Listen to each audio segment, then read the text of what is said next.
Good morning. It's good to see you this morning. Take your hymn books and turn to hymn 389. Hymn number 389. Stand if you will. We'll sing Bring Them In. 389.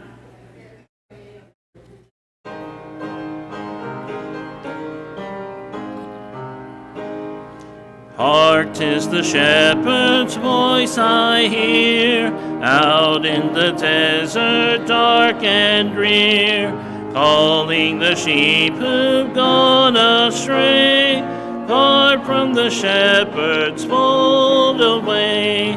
Bring them in, bring them in, bring them in from the fields of sin. Bring them in, bring them in, bring the wandering ones to Jesus.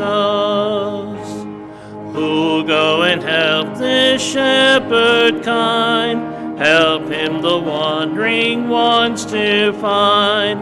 Who'll bring the lost ones to the fold, where they'll be sheltered from the cold. Bring them in, bring them in, bring them in from the fields of sin. Bring them in, bring them in, bring the wandering ones to Jesus. Out in the desert hear their cry, out on the mountains wild and high. Hark, 'tis the Master speaks to thee, go find my sheep where'er they be. Bring them in, bring them in, bring them in from the fields of sin. Bring them in, bring them in, bring the wandering ones to Jesus. Brother Cornelius, will you open us up in word of prayer?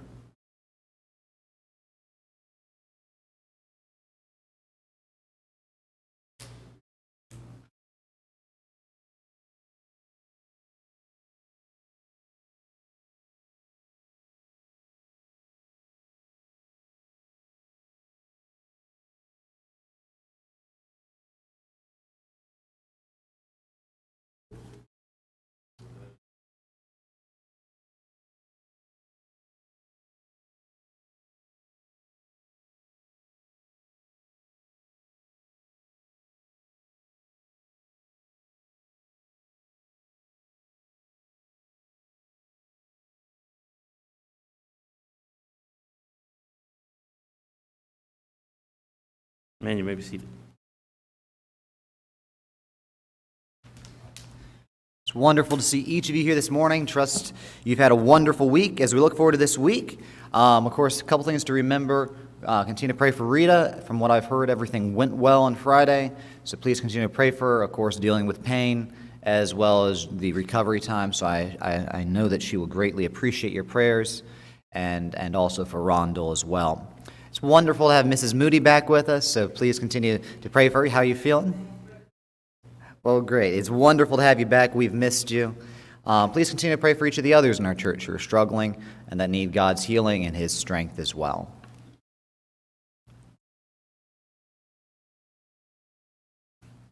Hymn 121, Like a River Glorious.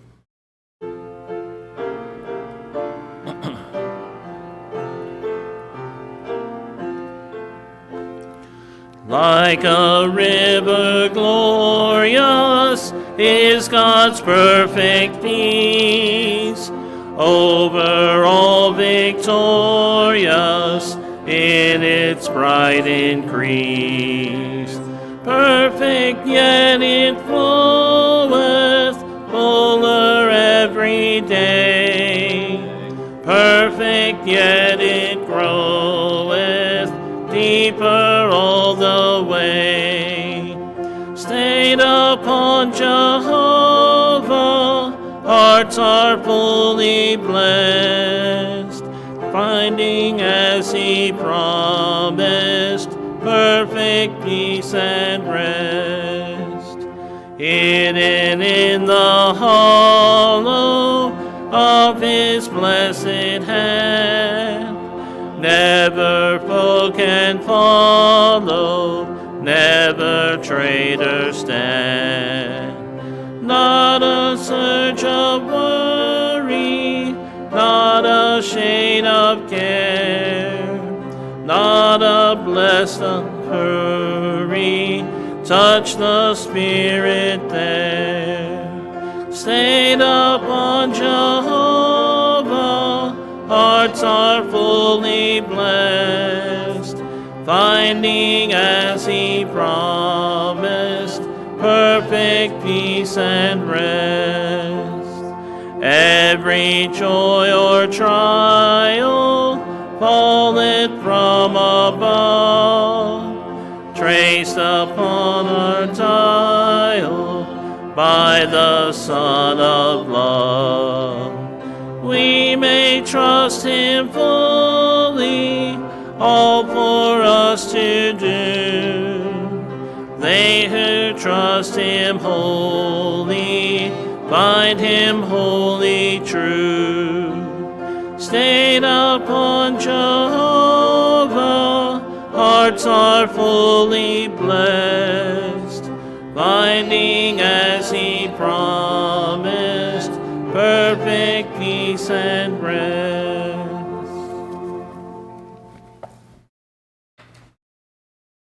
Let's get our Sunday school Bible count, if you would. And we'll follow that up with our Sunday school offering. You will notice in your bulletin, of course, we do have our regular missionary prayer update. Praise the Lord for the work that's being done in Honduras. Continue to pray for our missionaries there, that God would bless them and continue to strengthen them. I do hope you've enjoyed the change of weather. I know I have. I don't think I've ever been so grateful to see rain as much as when it cooled off the temperatures this much. So hopefully it'll stick around for a little while. We'll be over in 2 Samuel this morning. 2 Samuel. We're going to be in a couple different portions of 2 Samuel. This morning we're going to look at double trouble. We've been looking at some associations so far in the last couple of weeks. Strong associations, the necessity of an association, our need for friendship. But we've also looked at some of the dangers, some of the examples of friendships that have gone wrong, very wrong at times.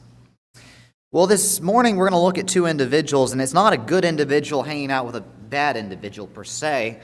Rather, we see two very troubled men who come together and for a very troubled purpose.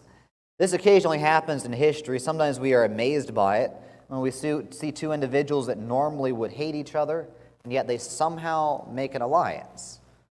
But it is always a destructive alliance for them and for everybody else.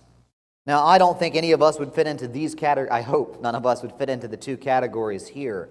But I do believe there's some very important lessons for us and the individuals that we associate with. I find it interesting as the two individuals we look at today both claim to have a righteous cause. Both of them. In fact, as we look at them at times, you and I might even agree with a couple pieces of their lives. But we're going to look at their interaction and things that you and I should be avoiding, things that you and I should be careful not to put into our lives in the way we negatively or impact our friendships and our associations. In fact, this particular account of these two individuals is very similar to what we would find maybe in World War II, where we find those who believe the enemy of my enemy is my friend, and we found out painfully that that is not the case. We think of Hitler and Stalin, two men who were notoriously evil from any perspective. Doesn't matter what your politics were, I think we'd all have to agree they were downright evil. I think we'd all disagree with most of their politics too. But the funny thing is, as much as they hated each other and used each other as an excuse to abuse their people, they still made an alliance and actually went together to hurt others before they turned on each other. So this morning we're going to look at these particular two individuals in the book of 2 Samuel and hopefully take some lessons away that we can learn from them. We're going to be looking at the men, Absalom and Joab, two cousins. I don't know how well you get along with your cousins. I know we've had cousins in our church before. We've also, at times, maybe we've had cousins that we are close to, some that we are not. In fact, if I recall correctly, the first fight I ever had was with a cousin. Now, in all fairness, I was like 6 years old, but nonetheless, We understand some relationships are strong, some not so much. Well, in this case, we find these two individuals have a very tumultuous relationship. One is, of course, King David's son, Absalom. One is King David's nephew, Joab, who arguably may have been closer to David than just a nephew. In fact, when we look at David's influence, maybe it's closer to that of a stepfather, just because of the incredible influence David had on him. We're going to look at a couple of different points this morning. We're going to look at the effort that they both put forward. We're also going to look at their expectations. And then finally, we're also going to conclude with looking at their error in their thinking. So let's first of all look at the effort they made towards each other and to help each other. We're going to pick up in 2 Samuel chapter number 2. And we aren't going to go there and actually read through it yet. But I do want us to talk a little bit about one of these individuals. We're heading towards 2 Samuel 13 and 14 if you want to turn there. But as we begin and look at their effort, the first thing we see is we're going to find that Joab makes an uncharacteristic effort to help his cousin Absalom. This seems rather odd to me. I don't want to go too far into it or read too much into Joab's motivations. But if you recall who Joab is, of his three brothers, of his two brothers and himself, he is most certainly the most bloodthirsty of the bunch, or at least the least reliable.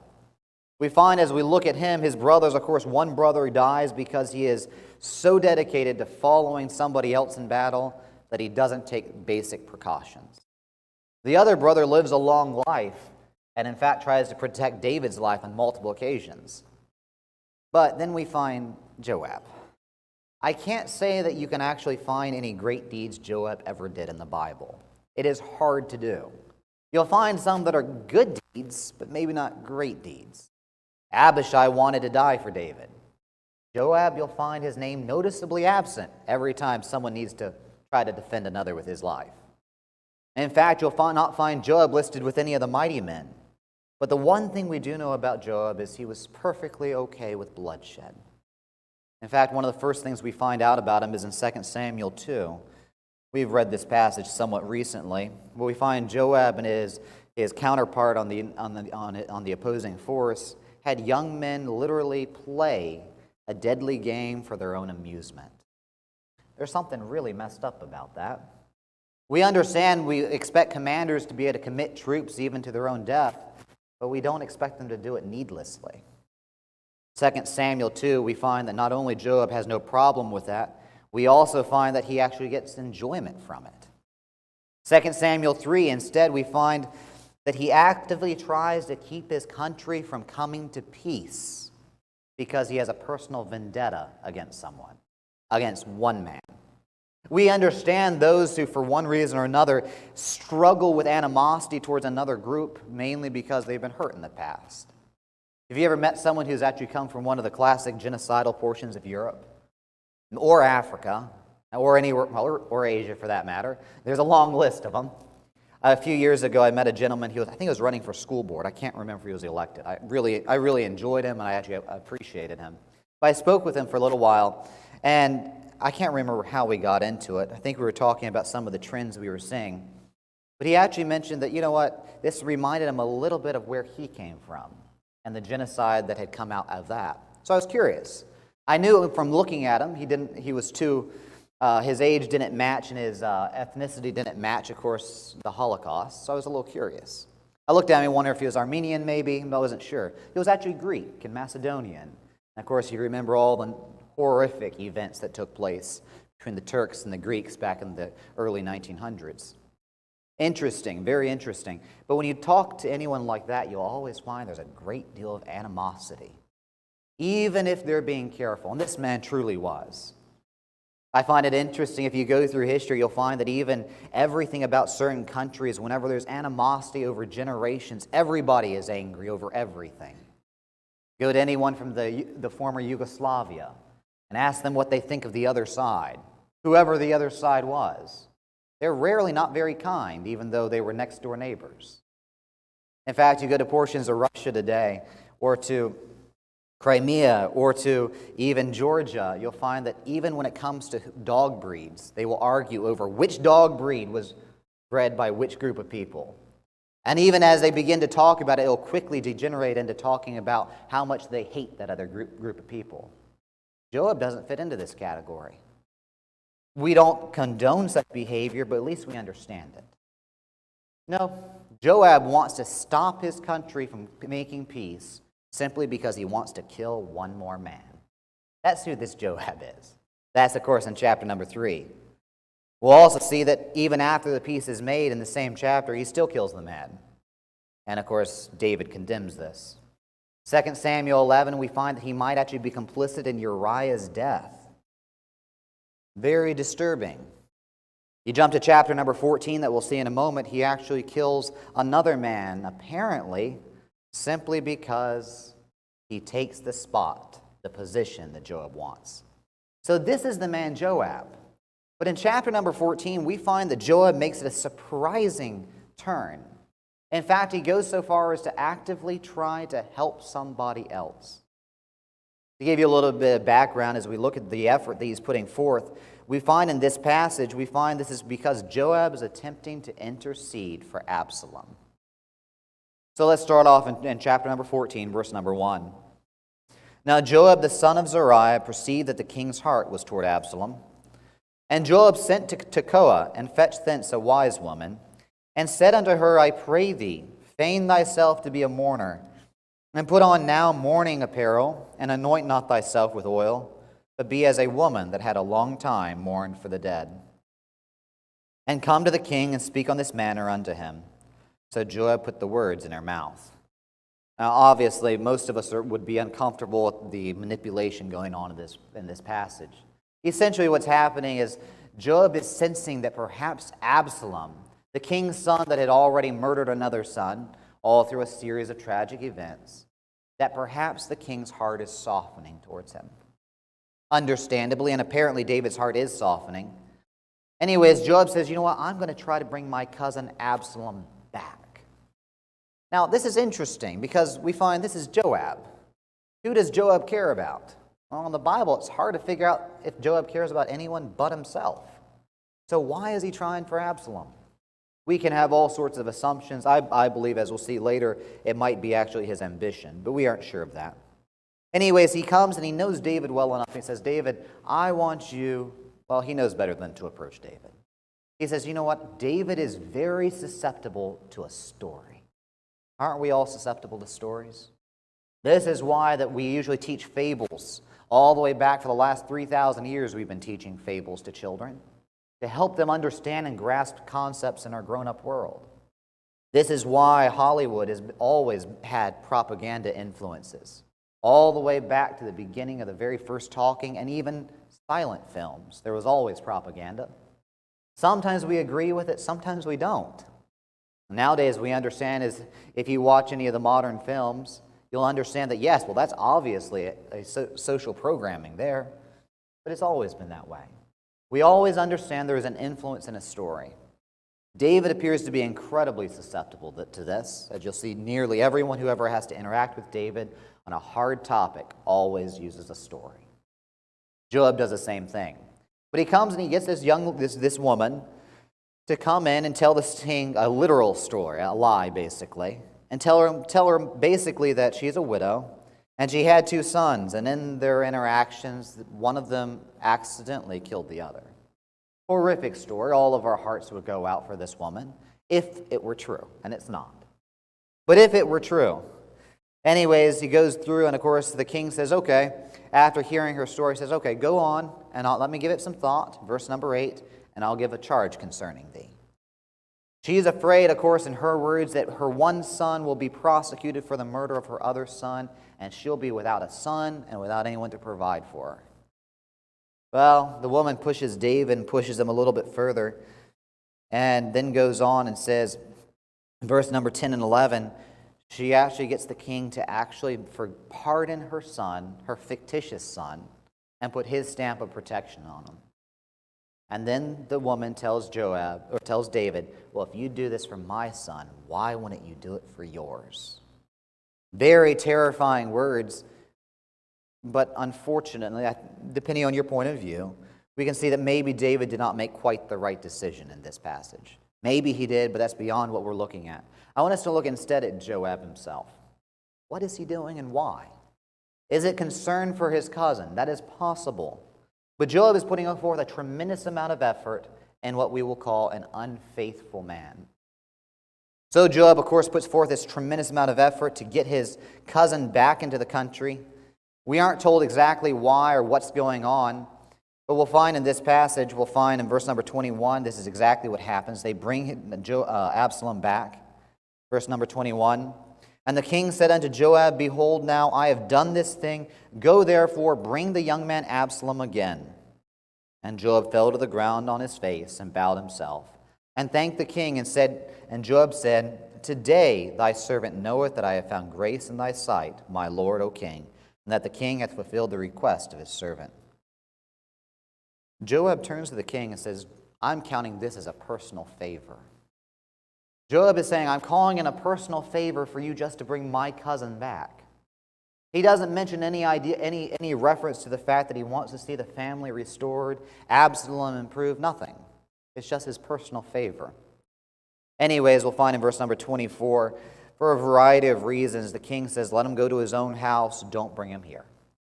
Maybe this is animosity, maybe this is more judicial to prevent the impression that the king is putting a stamp of approval on Absalom, or putting him in as the next in line to the throne. Whatever the case, we come in verse number 25, we find that Absalom returns, and he very quickly begins to solidify his position. Now, we look at these two men, and as we go through the rest of this story, it goes downhill from here. Neither of these men are known to be nice people. At this point in time, they both have blood on their hands. Joab, at this time, has a lot more, though. Arguably, at this point in time, both men, however, can claim that their killings have been judicious and necessary, while David will disagree, and frankly, even the nation at times. But as we look at it, we'll find that they're both justified in their own eyes.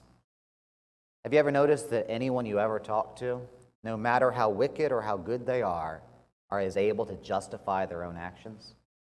It is true, isn't it? It takes a lot of humility to admit that we are wrong. In fact, you'll find that most of the most evil people in the world that we would call evil all thought they were doing good. We often point to Hitler when we think of the most evil people we can remember, but if you've ever read any of the works of Hitler, you'll find that he always believed he was right. That didn't make him right, it just meant that he was wrong. He was wrong in his thinking. The reality is both of these men in their own eyes find themselves righteous. This is what Proverbs will tell us. It'll tell us that every man is right in his own eyes. Every man can see his own cause as being just. It's a reminder to you and I to be a little more frank with the Lord, asking Him to tell us when we are in His will and not. Anyways, we find, of course, the unexpected charity, but we also find the undeserved aid. Essentially in this story, we find that Joab or Absalom returns, and they still have a very weird relationship. There's nothing about the relationship between Joab and Absalom that's normal. In fact, we'll find in the verse number 27, and unto Absalom there were born 3 sons and 1 daughter, whose name was Tamar. She was a woman of fair countenance. So Absalom dwelt 2 full years in Jerusalem and saw not the king's face. At this point in time, we find that Absalom's plans are not going to what he had intended. It appears that at this point in time, he wants a restoration, and perhaps already his plans to create a coup and overthrow his father have already begun to build. That would be my guess. However, others would disagree with that. Whatever the case, he wants to go and be reinstalled in a more prominent position rather than being more or less under house arrest. So here in this passage, he tells his servants in verse number 30, now what would you do if you were Absalom? If you wanted to restore your relationship, what would you do? I think I'd be trying to reach out to David if I were Absalom. I think I'd try to make atonement for my sins, trying to restore relationships, build bridges, show that I was a changed man. Not Absalom, though. Absalom, however, does the one thing that most of us would have never thought to do. He turns on his only friend.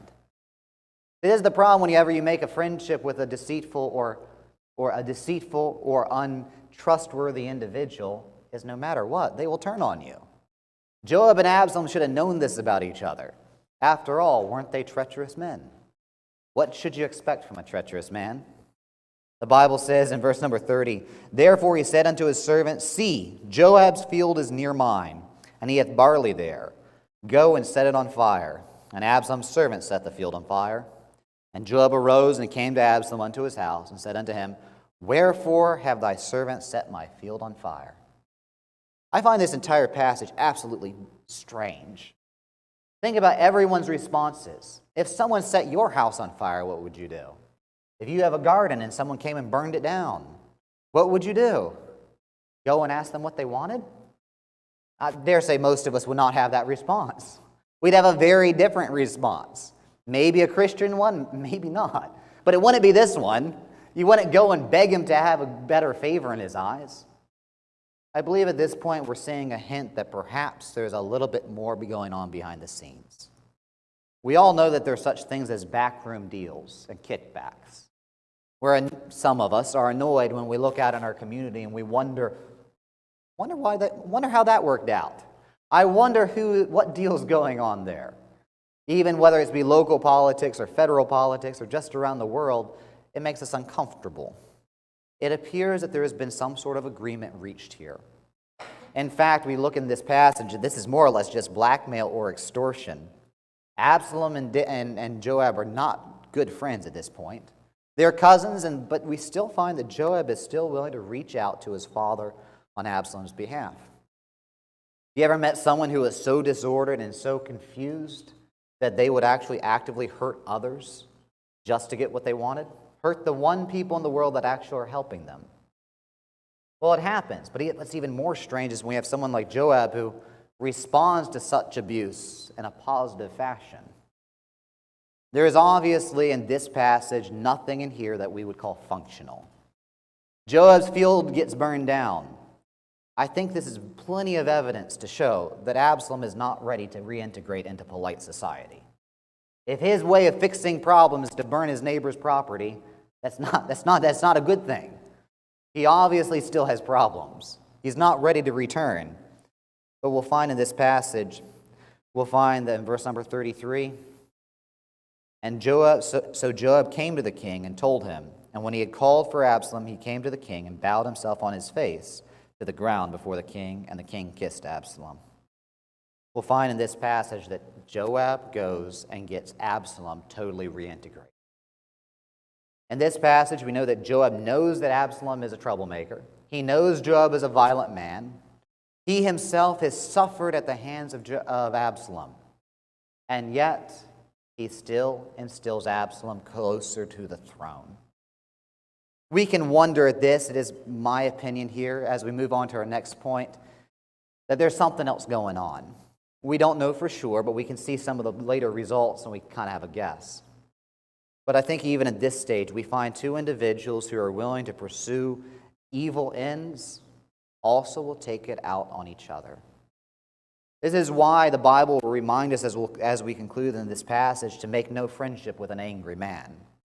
Because no matter who they're angry at today, tomorrow they will be angry at you. We've had experiences like this, haven't we? People who are righteously angry in one cause or the other, but if they're always angry, we know that eventually that anger will come around to point at us. It's the way it works. Because they're angry not because of a problem, but because they're just an angry person. In this passage, we find Absalom and Joab are continuing to suffer from each other's inappropriate actions. But in this passage, we find that Joab does integrate Absalom back into the kingdom despite Absalom's continual downward spiral. That brings us to the next one. What in the world were these two men expecting? Absalom in this passage appears to be expecting to have himself put back into the kingdom. You read through 2 Samuel 14 and into 15, you'll find that Absalom is beginning to make a name for himself. So as we go through here, we'll find that he actually, as it says in verse number 1 of chapter number 15, as soon as he begins to get himself back into the kingdom in a prominent fashion, he begins to prepare himself chariots and horses and 50 men to run before him. Now, I understand Absalom might need to have a bodyguard. He's made some enemies. But 50 men to run before him, that's not really a bodyguard. That's more of a statement. he's already preparing himself for the next stage. It appears in this case he has every intention of already taking out David and destroying David, despite David's kindness and forgiveness. We can argue about whether David's choices were good ones. I think there are some mistakes for sure. But that doesn't mean in this passage that we find that Absalom is most certainly capitalizing on those mistakes as well. He has an agenda. His agenda here says in this passage he's already beginning to tear down the kingdom. It says he already is trying to make sure that there is dissent amongst everyone. He continues on through this passage, and that is exactly what he wants. He says in verse number 7, "And it came to pass after 40 years that Absalom said unto the king, I pray thee, let me go and pay my vow which I have vowed unto the Lord in Hebron." And he begins to institute his rebellion. Absolutely horrific rebellion begins to ensue, but you'll notice that the one man that made this possible was Joab. Joab was the one who arranged this, despite of his knowledge of who Absalom was. Absalom simply wants the kingdom. But we also find in this passage that Absalom underestimates who Joab is. In this passage, he simply sees Joab apparently as a stepping stone, as a tool to his eventual reign. But just like most individuals in this category, evil people who use other evil people, they underestimate each other. Well, in this case, Absalom massively underestimates Joab. Joab seems to ignore here in chapter number 14 the initial annoyance at having his field burned, but Joab's anger will not always be pacified. We'll find in just a few chapters he is going to become incredibly angry with Absalom, and it's not for what you think it should be. So that brings us down to Joab. What is his, as we look at him, what is his expectation? We'll find in 2 Samuel 17:24-26, we have a hint at what it might be. It says, "Then David came to Mahanaim, and Absalom passed over Jordan, he and all the men of Israel with him. And Absalom made Amasa captain of the host instead of Joab, which Amasa was a man's son, whose name was Ithra, an Israelite, that went into Abigail, the daughter of Nahash, sister of Zeruiah, Joab's mother. So Israel and Absalom pitched in the land of Gilead." So as we look at this passage, we'll find there's an awful lot of interesting connections here. We can even talk about the connections between Amasa and Joab, and there are some. But what happens? We will find that what happens is whenever the rebellion begins, the revolt begins, apparently Joab was waiting to be appointed the captain of Absalom's host. At the very least, we find that Absalom considers him and passes him over for this man Amasa. Very interesting. In fact, we'll find that Joab eventually goes and finds David because he's without a job. It does not appear in this passage that he goes to David because of his loyalty. He goes to David because the other side rejected him. I think this might give us a hint about exactly what the previous backroom deal was. We don't know, but it would not surprise me if there was a financial gain. It most certainly would not surprise me if perhaps Joab was promised a seat in the next cabinet. Isn't that how our politics work today? People switch sides back and forth based upon who their donors are. And it doesn't matter what they say whenever they campaign or they debate. It all matters who gives money. It all matters who appoints someone to their next cabinet. And all of a sudden, they've switched their policies. We look back in history, and while Nixon doesn't really have a good name amongst anyone, you'll find that there was a massive change in his policies from the original Nixon to the second Nixon that got elected. In fact, some historians will actually point back to a very particular part of his history when it seems like he picked up a couple odd donors and everything changed with them. That's the case with any politician. Or most, I'll put it that way. But here it seems Joab is the same way. He seems to be expecting a position, and Absalom seems to be expecting Joab to take the abuse and not cause any trouble. Both of them are very wrong. When you go around trusting an untrustworthy person, you should expect them to act in an untrustworthy fashion. You ever seen these people that have pet alligators? Have you ever wanted a pet alligator? I think I'd rather skip that experience. I'm amazed by it. But see, the problem with having a pet alligator is that one day the alligator might do alligator things. And that's what I want to avoid. Unfortunately for us, sometimes we look at others and we expect things of them that are not justified. Christians sometimes expect the world to act in a certain fashion, and then we're surprised when the world acts in a worldly fashion. We see this all the time when those try to mix worldliness into the church, and we're confused when all of a sudden the church looks worldly. But we shouldn't be confused when the world does what the world does. Here in this passage is exactly what happens. We see the error in their thinking, both of their thinkings, as we conclude. So here in this case, we find you should never underestimate your enemy. Now, from a more godly point of view, we can maybe take Napoleon's words, where he said, never interrupt your enemy when they're making a mistake. David, in this case, is the absolute winner when he finds Absalom and Joab falling apart, despite David's anger at what happens. But he absolutely comes out on top, despite the fact I don't think either of them intended for him to. First thing we see is that Absalom completely underestimated Joab. Joab, on the other hand, thinks he's invincible. He overestimates his importance. And he also, his interpretation of right and wrong is most certainly a little confused. He interpreted Absalom, a man who seeks revenge for his sister, but then abandons her, a man who obviously thinks rape, murder, and dishonesty are acceptable political tools, to be trustworthy. And he's wrong, very wrong. As we conclude the story, of course, we do find, I'm sure we're familiar with it, we find in this passage that things do not go well. 2 Samuel 18:5 tells us exactly what David wanted. As this is all shaking out, we find these two men's alliance is beginning to fall apart, or has already fallen apart. Joab has gone back to David, or at least is working for David at this point. And as he's working for David, David sends out a very strict command: don't kill my son. David evidently feels that there's been more than sufficient bloodshed in the nation and absolutely in his family. He does not want any more. We can argue with David, but I think we all can sympathize with his reasoning. As we look at him, this is the command that's given. But we'll find in verse number 9, of course, Absalom meets the servants of David, and Absalom rode upon a mule, and the mule went under the thick boughs of a great oak, and his head caught hold of the oak, and he was taken up between the heaven and the earth, and the mule that was under him went away. The irony here is incredible. All the one thing that Absalom loved to pride himself was his hair.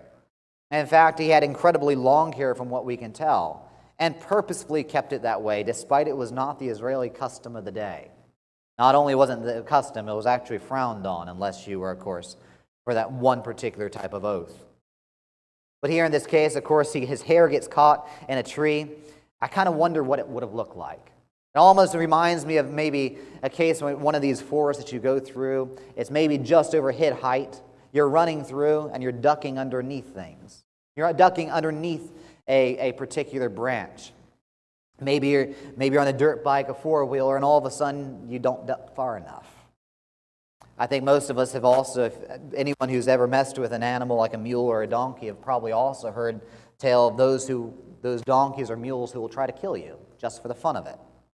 A horse will typically act in all sorts of unusual ways, but they say a donkey or a mule will actually think in a very intelligent fashion. So they'll let you get on them, and if they decide partway through that they don't like you, or that you have somehow acted in an untrustworthy manner, they will let you ride for a short time. They might reach around and bite you, but for what I'm told, they will also let you ride for a good little while before they then take care of you in a rather unpleasant fashion. One of my grandfathers used to work mules up in Alabama, and he used to tell these stories of these two mules that he was always given to work whenever he was working for his uncle. I'm sure I've told you the story before. It was Jack and John. And I think Jack, oddly enough, was the nice one, and John was the mean one. And for some reason, my grandfather enjoyed riding John more than Jack. I think it was just his personality type. He liked the challenge. John was the one that was notoriously mean, so mean that part of his ear was missing, where my great-great-uncle had bit it off, because he'd gotten so angry with John. John was that type of mule. He No one got rid of him because he couldn't afford to replace them, but if you could, you would have put him in the pot instead of in the barn. Anyways, he was riding John, and all of a sudden, John is going along, nice pace. Actually, he's running from my grandfather, which is unusual. And then all of a sudden, my grandfather tries to turn John, and John decides that's not happening. And John hits straight for a clothesline, knowing full well that it will take my grandfather off. And my grandfather grabs the neck of John as hard as he can, ducks as low as he can, and just barely misses it. Why? Because John is purposefully trying to hurt my grandfather. I don't know if that's what happens here, but that's kind of the notion that we receive. Evidently, Absalom was able to get low enough, but not so low that his hair doesn't get caught. And it leaves him swinging. So it must have been 6 to 8 feet tall at least, maybe up to 10. Probably close enough to almost touch, but not quite. Anyways, they come, and it says in verse number 10, and a certain man saw and told Joab and said, Behold, I saw Absalom hanged in an oak. And Joab said unto the man that told him, And behold, thou sawest him? And why didst thou not smite him there to the ground? And I would have given thee 10 shekels of silver and a girdle. Well, the man says, obviously, I don't want to be the one. I know he is our enemy, but he's the king's son. Even if the king wants him dead, I don't want to be the person who does it, because the king might change his mind. Verse number 12. I don't want the king to think of my name every time he thinks of his son for the rest of my life. That's essentially his command. But notice Joab's response. As we look at the error of both their thinking, we find one of Absalom's biggest errors is he assumed that Joab would not hold it against him. Also notice how unusual this is.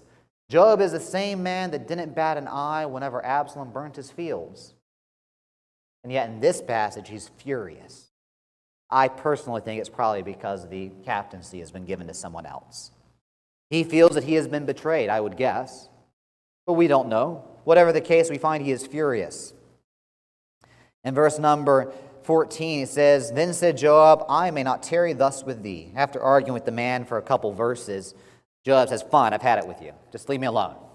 You're not the type of man I want to hang out with. So it says, And he took 3 darts in his hand and thrust them through the heart of Absalom while he was yet alive in the midst of the oak. Verses 14 to 16 are not pleasant verses. We go through, and part of my mind, I'm not exactly sure what is being described here. Are we thinking of Joab standing back from several feet and playing darts with Absalom? That is entirely possible. I would assume some sort of smaller dart or arrow is what we're referring to. Maybe not the size of a javelin, but large enough. Alternatively, we know Joab is not necessarily renowned for his abilities compared to his brothers, but we do find that we aren't sure exactly what he's using. It's also possible he's referring to Joab hanging in the tree, and he's literally pushing them through Joab's chest. That terminology would also be acceptable. We'll find that Absalom does not die immediately. I think this is intentional. Joab is really angry here. He is destroying his enemy because he feels betrayed. But the Bible says here, he not only goes through, evidently these 3 darts do not kill Absalom. And verse number 10, And 10 young men that bare Joab's armor compassed about and smote Absalom and slew him. It seems like this is more torture than an execution. Joab is very angry, and he wants Absalom to know it as Absalom dies. And Joab blew the trumpet, and the people returned from pursuing after Israel, for Joab held back the people. As we go through the rest of this passage, we'll find, of course, Joab is eventually punished. But as we look at these 2 men, we're amazed at how in the world did they decide to trust each other? Didn't they know the type of men they were dealing with? They knew who each other were. They'd grown up together. They had also seen each other in their worst days. Joab knew full well that his cousin had killed another cousin. Joab knew full well his cousin had burned his own field and was willing to hurt anyone to get to his end. But yet we find Joab only gets angry after he's been passed over. We find Absalom, of course, misunderstands who Joab is. It seems like both of these men have some sort of feeling of invincibility and their own strength. I think the lessons we can take away is there's really no reason to trust in an untrustworthy person. As Christians, we would think that we know this. The Bible reminds us in Proverbs 25:19, confidence in an unfaithful man in time of trouble is like a broken tooth and a foot out of joint. We've all seen that before. Some of us have trusted the wrong people before. Some of us have trusted the wrong mechanic or wrong contractor before, and it really annoyed you. Well, unfortunately, it can be even more important when it comes to our relationships, our spiritual relationships. The Bible says, don't just trust someone because you think you're going the same way. Make sure. Going on, the Bible says in Proverbs 8:22 through 26, it gives us a series of promises a series of principles. It tells not to rob the poor because God is looking out for them. And oh, by the way, while you're at it, don't make friendship with an angry man, and with a furious man thou shalt not go. The number one reason given in this passage is so that we don't learn his ways. Sadly, we understand that there are indeed furious people and angry men and angry women in God's house too. Maybe not in this room, but that doesn't mean that there aren't some. There are some preachers that I'm uncomfortable listening to simply because they're angry all the time. That's not a good trait. And angry in their personal lives too. That is not necessarily a trait that we want to learn ourselves. The Bible refers to it as a snare to our soul. We look at Absalom and Joab, and we can most certainly say that they did not have a positive impact on each other. I don't know if maybe one of them had helped to turn the other to a better path. Maybe things would have been different. Well, that's just idle speculation. Whatever the case, we find that they most certainly make each other worse. We also find in another passage, we're reminded in Proverbs 19:19, a man of great wrath shall suffer punishment, for if thou deliver him, yet thou must do it again. Here in this passage, we find that not only should we be worried about learning an angry man's ways, we also need to be worried about the fact that there's really no redemption for them until they change. I know we've said it before, but we have to be very careful that even though these men both had a so-called righteous cause, that didn't excuse the way they acted or necessarily their primary motivations of anger. Anger and their selfishness. So in our own associations, we look at people like these, and thank goodness we of course have God's grace so that we do not become this, and that we should be setting barriers against ourselves from doing this, but at the same time, we should be looking for our associations to avoid those who simply have these types of traits. Traits that are focused on anger, on furiousness, and on vindictiveness. The Bible makes it very clear these are not good traits. I think most of us understand that Joab did a lot of good in his life, but he also did a lot of evil simply because of his own uncontrolled spirit. So when we look at our friendships, we need to make sure we have the right type of spirit and that those that have the greatest influence on us do as well. Let's close in a word of prayer. Father, as we come before you, we praise you for your goodness. We look at this unusual tale that you've given us of Joab and Absalom, and we praise you for the fact that we have good friends that do not look like this. But Lord, we also ask you to please help us to guard our own lives, that we might be the type of friends that actually uplift rather than tear down.